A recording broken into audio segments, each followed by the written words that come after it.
Does anyone actually like mopping? I know I used to dread it. There's dirty water, gross mop heads, and streaks all over the floor. It always felt like too much effort. Well, spoiler alert, I surveyed hundreds of people recently and nobody likes mopping. But over the last couple of years, I have heard from hundreds of professional cleaners, people who actually mop for a living, and they overwhelmingly prefer one specific mop. This little guy. There's no heavy bucket, there's no streaks, there's no gross mop water, just clean floors, fast. If we haven't met yet, I'm Amy, and I've been around cleaning pros my whole life. I'm now the CEO of Speed Cleaning, where we help people clean smarter, not harder. And let me tell you, we've tested every cleaning tool out there. So if you've ever wondered what kind of tools professional cleaners are out there actually using, let me tell you, this is it. Thousands of professional cleaners have relied on the Mop for years because it's built to last, it's fast, and it's effective. And let's be real, if a mop can hold up to cleaning hundreds of houses, you know it's good. So when I say this is the go-to mop for professional cleaners,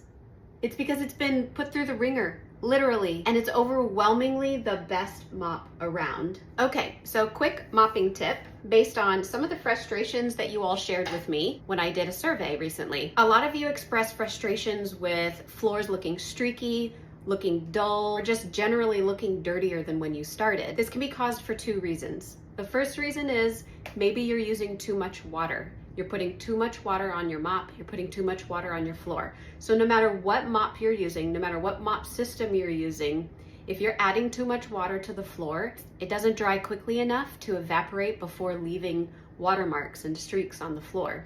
The second reason is because you might be adding too much cleaning solution to your mop water. When you add too much of a cleaner, it actually makes the floor a little bit more sticky. It leaves behind a residue. And not only can this make your floors look dull and it loses that shine, it actually attracts more dirt because it's soapy, it's sticky, and then you end up with dirtier floors than when you started. So not only do you want to use the right amount of cleaner and the right amount of water to put on your floor, if you're having trouble with the amount of water that gets soaked into your mop head and gets then put on your floor, I have two suggestions. The trick is to use a lightly damp microfiber mop cover so that you are lifting the dirt rather than just pushing water around. Now, if you feel like you want your mop cover to stay damp longer, then you're gonna wanna switch from the microfiber cover to the cotton terry cloth cover, because cotton actually absorbs and retains more water than microfiber. So to prevent streaking and just pushing water around your floor,